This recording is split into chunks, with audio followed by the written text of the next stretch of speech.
Does your dog struggle with guests coming into the front door and they run and they jump all over them? Or does your dog maybe like to be a beggar when you're eating at the kitchen table and you really wish your dog just had a place to go?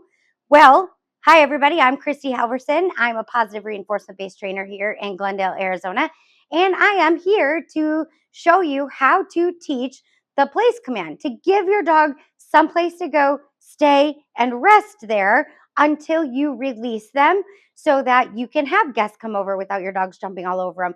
You can have a place to put them, maybe if you're cooking in the kitchen and you don't want them in there. Or if your family is just eating dinner and you don't want the dogs circling like sharks while you're eating. First things first, if your dog doesn't have a good stay and release, go back and watch the video on how to teach a rock solid stay.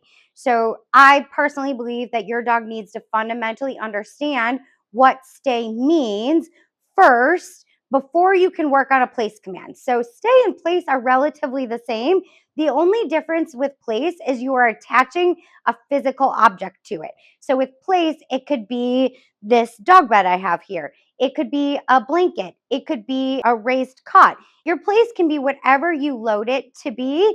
I personally like to normally have something that's more portable. So I have a blanket, like a beach towel that I use, and that can be my dog's place if I'm at a coffee shop, etc. So yes, raised cots are nice at your house, but they're not exactly portable and they're not easily transportable to other places. The first thing that you want to do to start with your place training is you have to help your dog understand what the place means and where the place is. Paulo's already up here, so I'm going to just get him off.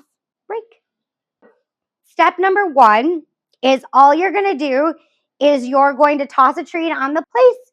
While saying place, you can say bed, you can say towel, you can say home. It literally doesn't matter what the word is for place. It just means I need you to go here. And the goal is to get your dog to move to it themselves. And then we'll work on helping them stay there. Paulo already knows this, so he's staying. He's waiting for his release. So again, if your dog goes there and stays, you also need to release. So we want to make sure that if people come in the front door, your dog doesn't just, you put them on its place, your dog doesn't just run up and be like, hey, place means you stay there until I release you. Ready? Balo, break.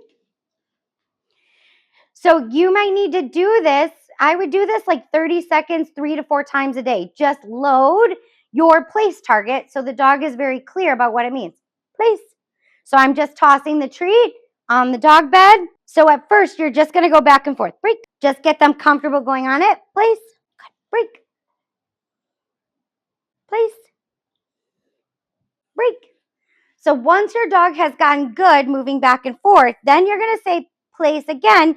Now, I prefer my places for my dogs to be in a down. So I'm going to get him here. Place. Down. Good boy. I'm going to reward the down.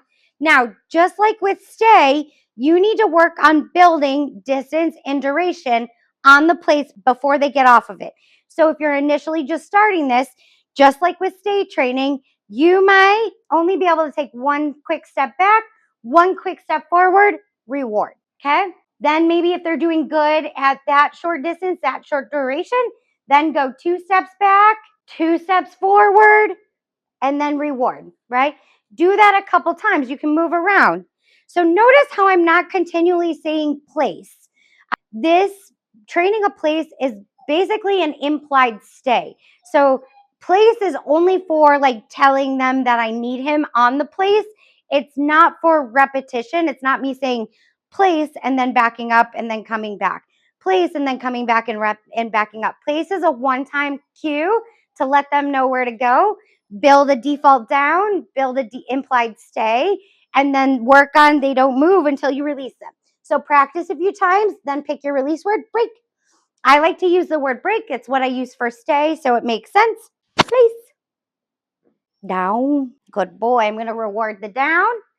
Then, so build distance, build duration, build your dog so you can walk around them without them breaking. If your dog struggles with that on the place, you might have to keep a treat to their nose as you walk around their place so that they learn how to stay still while you move. Then once you've added distance and then you've started to add some duration, that's when you can start to add some distraction. So you don't want to go straight to the real life situation where the first time they're on place and you're practicing it for real, that people walk in the door, because that will for sure probably make them get up off of their place. We don't want to incentivize them breaking the behavior. So what you could try is you could do some kicks, right? I'm going to just do some weird stuff. He's staying there, so I'm going to go back and I'm going to reward him. So he knows no matter what I do, no matter what I say, no matter what's going on, if I didn't tell him my release word, he has to stay. So you want to practice that. Once they get really good at you could bounce a ball. You could, when they get really good, you could try to toss a treat without saying their release word. Because again, eventually you won't need the treat if you work them through their learning journey effectively. You won't need the treat. They should wait until they hear the release word before they break. So I'm going to break them real fast. Break. Finding. Break. Ready? Place. Down. Good boy. So he gave me a sit, default sit, but he didn't go down, but I'm going to reward him for the down. So then just practice. So the goal is, don't set your dog up for failure. Make sure you're doing this in small increments and not making it too difficult that your dog gets overly excited or bored and just decides to break the place cue. We want to do it in short, kind of fun increments so that they learn that this is exactly what they need to do when they hear the place command. I hope you enjoyed this video. If you're struggling with front door greetings and you live in and around the Phoenix West Valley area, I would love to help you with door manners and boundary training and place training. And if you want to give this a try at home, feel free. And if you like this video, make sure to comment, share, and then subscribe to our YouTube channel for a lot of other useful dog training content. So happy place training.